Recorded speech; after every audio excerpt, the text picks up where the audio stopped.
নবদ্বীপ মহাপ্রভুর জন্মস্থান। একমাত্র এটিই নবদ্বীপের পরিচয় নয়। মহাপ্রভুর জন্মের বহু আগে থেকেই নবদ্বীপ ছিল বাংলার রাজধানী। শিক্ষা, সংস্কৃতি, বিদ্যাচর্চার পীঠস্থান ছিল এই নবদ্বীপ। 1206 সালে সেন রাজা লক্ষণ সেনকে পরাজিত করে বখতিয়ার খলজি নবদ্বীপ দখল করেন। এমন এক বিপর্যয়ের সময় যখন হিন্দু ধর্মের অবস্থা খুব খারাপ, ঠিক সেই সময় আবির্ভাব ঘটে যুগ অবতার মহাপ্রভু চৈতন্যদেবের। বাংলায় ফিরে এসেছিল নবজাগরণ। শিক্ষা, সংস্কৃতি, স্বাস্থ্যচর্চার উন্নতির চরম শিখরে পৌঁছে যায় নবদ্বীপ। তো মহাপ্রভুর নানান গাথা, লীলাক্ষেত্র নবদ্বীপ একটিবার ঘুরে আসুন।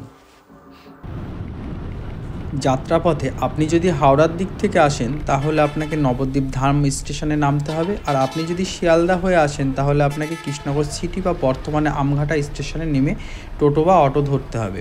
তারপরে পৌঁছে যেতে হবে আপনাকে নবদ্বীপ ঘাট। তো ফাইনালি চলে এসেছি নবদ্বীপে, অর্থাৎ নবদ্বীপ ঘাট। এবার টিকিট কাটবো, টিকিট কেটে ওপাশে নবদ্বীপে যাব। নবদ্বীপ ঘাট বা ফেরিঘাট পার হওয়ার জন্য আপনাকে টিকিট কেটে নিতে হবে। মাথাপ্রতি পড়বে 3 টাকা, এবং তারপরে আপনি সামনে নৌকা ধরে চলে যাবেন নবদ্বীপ, অর্থাৎ স্বরূপগঞ্জ থেকে আপনাকে পৌঁছাতে হবে নবদ্বীপে।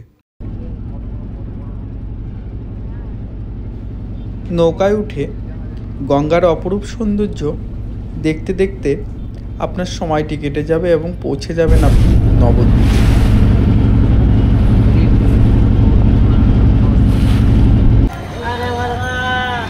যে রাস্তাটা দেখতে পাচ্ছ, এই রাস্তার ওই পাশে গেলে পারেই, রাস্তার সামনে গেলে পারেই পাওয়া যাবে টোটো। তো তোমরা এখান থেকে টোটো বুক করে নিতে পারো। সম্পূর্ণ নবদ্বীপটা ঘুরে দেখার জন্য অবশ্যই তোমরা টোটো বুক করে নিতে পারো।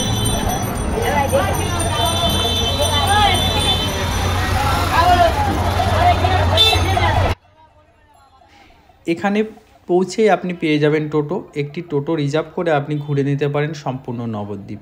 টোটো ভাড়া নেবে 300 থেকে 400 টাকা, তবে আপনাকে দামাদামি করে নিতে হবে।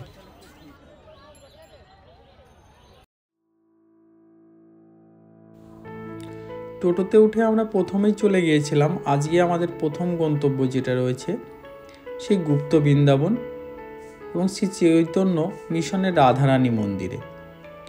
এবং এই জায়গাটিতে এটা হলো প্রবেশপথ। দেখুন সিংহদুয়ার, দুপাশে দুটো সিংহ রয়েছে, এবং তারপরে এখানে প্রবেশ করতে হবে। প্রবেশ করার পর এখানে দুপাশে বিভিন্ন জিনিস, মালা থেকে শুরু করে বিভিন্ন জিনিসপত্র রয়েছে, এবং এই পাশটায় রয়েছে একটা সুন্দর মন্দির, অসাধারণ একটা মন্দির রয়েছে, শ্রী চৈতন্য মিশনের মন্দির। এই মন্দিরটা কিন্তু অপূর্ব সুন্দর। আপনারা কিন্তু অবশ্যই এখানে এলে পারে এই মন্দিরটা একবার ভ্রমণ করে দিন। এই মন্দিরের মধ্যেই রয়েছে রাধাকৃষ্ণের অপূর্ব বিগ্রহ। অসাধারণ মন্দিরটি, এবং সেই সঙ্গে মন্দিরের ভিতরের যে শ্রীকৃষ্ণ এবং রাধারানীর তার মূর্তিগুলোও কিন্তু অসাধারণ। আপনারা এলে কিন্তু অবশ্যই দেখবেন, প্রাণটা একেবারে জুড়িয়ে যাবে। এই মন্দির দর্শন করার পর আপনাদেরকে যেতে হবে গুপ্ত বৃন্দাবন। যে গুপ্ত বৃন্দাবনটি যাওয়ার জন্য আপনাদেরকে মাথাপ্রতি 10 টাকা টিকিট কেটে নিতে হবে, এবং এই গুপ্ত বৃন্দাবন ধামটি রয়েছে মাটির নিচেই। কিন্তু মাটির নিচে হলে পরেও বেশ সুন্দর। আমার তো ভারী সুন্দর লেগেছে, কারণ এখানে বৃন্দাবনের শ্রীকৃষ্ণের বিভিন্ন লীলা মাটির মডেলের মাধ্যমে ফুটিয়ে তোলা হয়েছে। আসলে নবদ্বীপের আনাচে কানাচে প্রতিটা স্থানে মহাপ্রভুর ছোঁয়া লেগে আছে, তাই নবদ্বীপ ঘুরতে খুব ভালো লাগবে আপনাদের। আর এই গুপ্ত বৃন্দাবনের ভিতরে বৃন্দাবনের বিভিন্ন লীলাক্ষেত্র, সেই বৃন্দাবনের বিভিন্ন যে লীলার দৃশ্যগুলো, সেগুলোই এখানে মডেলের মাধ্যমে এবং লাইটিংয়ের মাধ্যমে আপনাদের সামনে তুলে ধরা হয়েছে। সত্যি কথা বলতে আপনারা যদি ঘুরে দেখেন তাহলে অবশ্যই খুব সুন্দর লাগবে। আমার তো ভারী সুন্দর লেগেছে এই স্থানটি। রাধারানীর মন্দির থেকে বেরিয়ে চলে এলাম শ্রী চৈতন্য মহাপ্রভুর জন্মস্থান দেখতে। কথিত আছে মহাপ্রভুর মূল জন্মস্থানটি গঙ্গাবক্ষে তলিয়ে যায়, এবং পরবর্তীতে গঙ্গায় চর পড়লে এই স্থানেই মহাপ্রভুর জন্মস্থান বলে চিহ্নিত করা হয়, এবং পরবর্তীতে এখানে চৈতন্য মঠ তৈরি করা হয়। এখানে প্রবেশের সঙ্গে সঙ্গে বেশ কিছু হনুমানের সঙ্গে আমাদের দেখা হয়ে গেল। তারপরে একদম সোজাসুজি প্রবেশদ্বারের সামনেই আপনারা দেখতে পাবেন একটা সুবিশাল নিম গাছ। বলা হচ্ছে এই নিম গাছের নিচেই মহাপ্রভু চৈতন্য জন্মগ্রহণ করেছিলেন। এক সুবিশাল নিম গাছ যেন কত কালের কত সাক্ষী, কত কথা বহন করে আছে।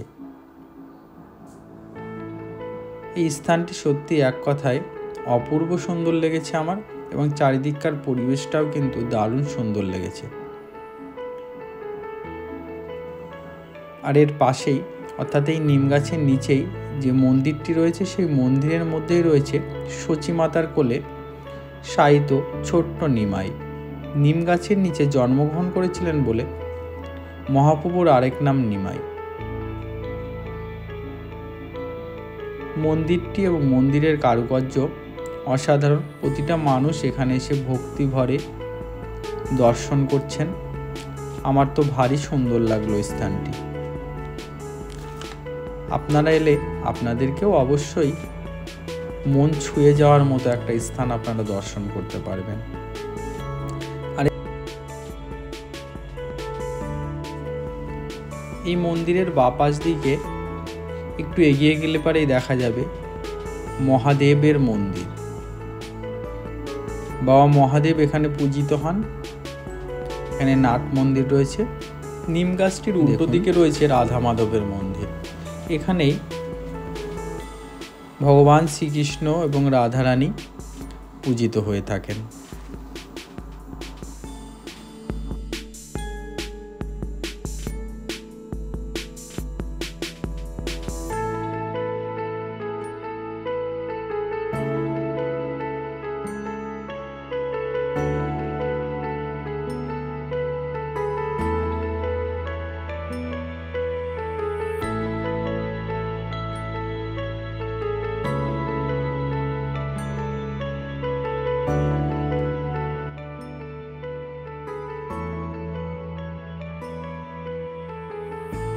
এরপর পৌঁছে গেলাম গৌর গোপীনাথজির মন্দিরে। এখানেই রয়েছে 60 ফুট উচ্চতা বিশিষ্ট মহাপ্রভুর সুবিশাল মূর্তি। এখানে প্রবেশ করতে মাথা প্রতি 10 টাকা টিকিট কাটতে হবে আপনাকে। প্রবেশপথে প্রথমেই রয়েছে একটা কৃত্রিম গুহা তৈরি করা হয়েছে। এখানে গুহার ভিতর দিয়ে যখন আপনি প্রবেশ করবেন, গুহার ভিতর দিয়ে প্রবেশ করার একটা অপূর্ব সুন্দর কিন্তু এই পথটি আপনার লাগবে। কৃত্রিমভাবে তৈরি করা এই গুহাটি সত্যি দারুণ করে ফুটিয়ে তুলেছেন কারিগরেরা। এখানে বিভিন্ন লাইটিং করা হয়েছে গুহার ভিতরে, যাতে মানুষের প্রবেশ করতে অসুবিধা না হয়। এবং এই গুহার পথটি অতিক্রম করে যখন আপনি বাইরে বেরিয়ে আসবেন, প্রথমে আপনার চোখে পড়বে সেই 60 ফুট উচ্চতা বিশিষ্ট সুবিশাল চৈতন্য মহাপ্রভুর মূর্তিটি। এই দেখুন সেই মূর্তি।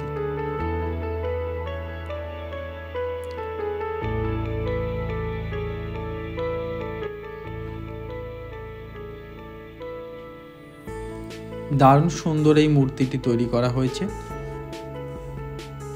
চৈতন্য মহাপ্রভু এখানে দাঁড়িয়ে আছেন।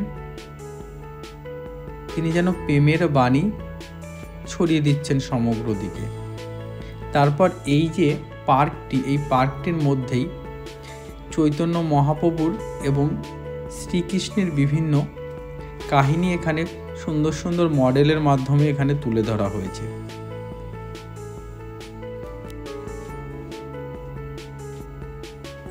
আপনারা যদি নবদ্বীপে ভ্রমণ করতে আসেন, তাহলে এই স্থানটি কিন্তু একবার হলেও অবশ্যই ভ্রমণ করবেন।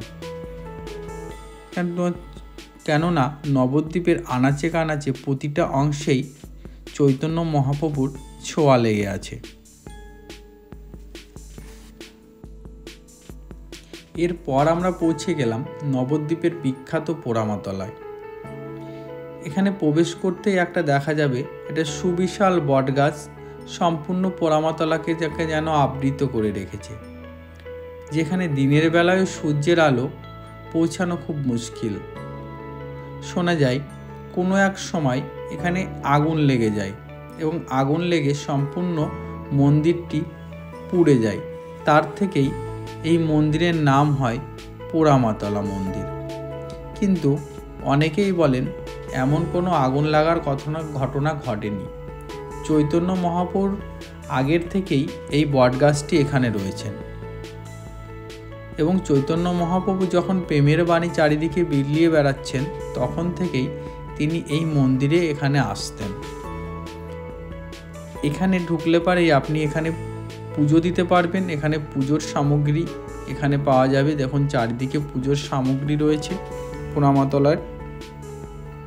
আপনি যদি মনে করেন তাহলে কিন্তু এখানে এসে একবারটি হলেও পোড়ামাকে দর্শন করে নিতে পারেন এবং সেই সঙ্গে এই মন্দিরে কিন্তু আপনি একবার হলেও পুজো দিতে পারেন।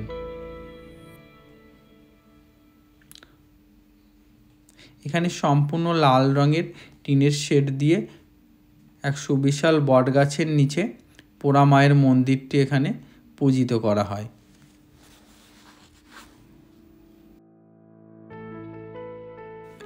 পোড়ামা মন্দিরের ঠিক বাদিকেই রয়েছে মা ভবতারিণীর মন্দির। পোড়ামা মন্দির এবং ভবতারিণী মন্দির, মন্দির দুটো কিন্তু আলাদা। এখানে মা ভবতারিণী মন্দিরে মা ভবতারিণী পূজিত হচ্ছেন। এখানে ওই একই বটগাছের নিচেই মা ভবতারিণী কিন্তু এখানে পূজিত হচ্ছেন।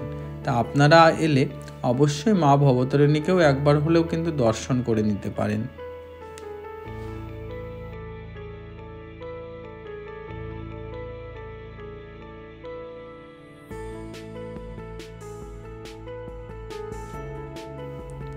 এরপরে পৌঁছে গেলাম সোনার গৌরাঙ্গ দেখতে।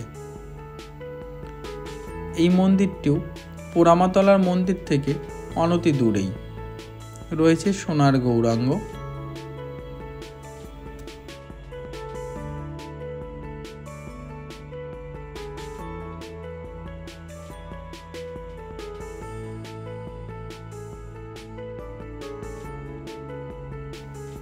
আর সোনার গৌরাঙ্গের সামনেই রয়েছে সচিমাতা বিষ্ণুপ্রিয়া দেবীর মন্দির।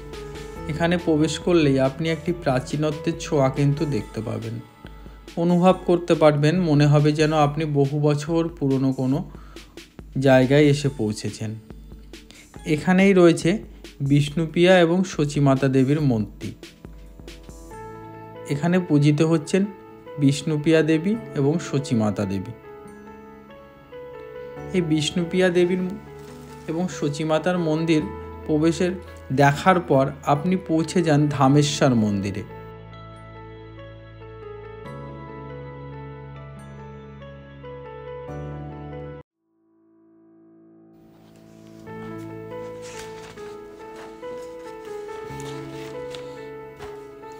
এরপরে পৌঁছে যাবেন নবদ্বীপের আরেক বিখ্যাত মন্দির জলেশ্বর মন্দিরে, যেটি রয়েছে নবদ্বীপ গৌরাঙ্গ সেতুর ঠিক নিচেই রয়েছে জলেশ্বরের মন্দির। এখানে চারিদিকটাই দেখুন, চারিদিকে জলের মাঝখানে একটা সুন্দর মূর্তি বা মন্দির তৈরি করা হয়েছে, যে কারণে এই মন্দিরের নাম হয়েছে জলেশ্বর মন্দির।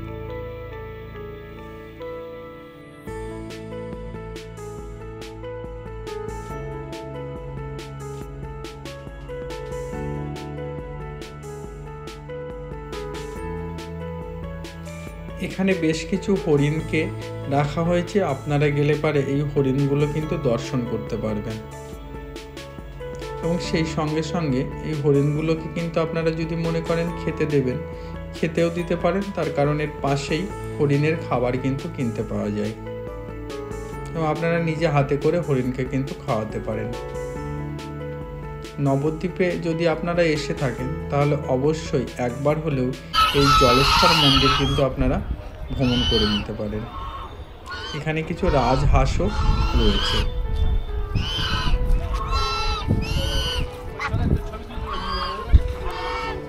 জলেশ্বর মন্দির ভ্রমণ করার পর আপনারা পৌঁছে যান নবদ্বীপের নতুন এক আকর্ষণ, পশ্চিমবঙ্গের উচ্চতম শিব মূর্তি, যেটি রয়েছে নবদ্বীপের মহাশ্মশানের দিকে যাওয়ার যে রাস্তা, সেই রাস্তা ধরে যদি আপনি সামনের দিকে এগিয়ে যান তাহলেই রয়েছে এই মহাদেবের সুবিশাল এক ধ্যানমগ্ন মূর্তি।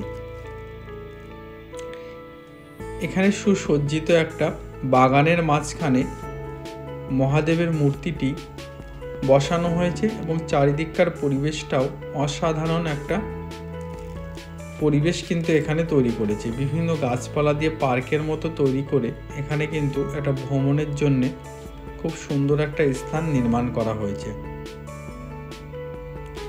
আপনারা নবদ্বীপে আসলে পারে এই স্থানটিও ভ্রমণ করতে কিন্তু একদম ভুলবেন না।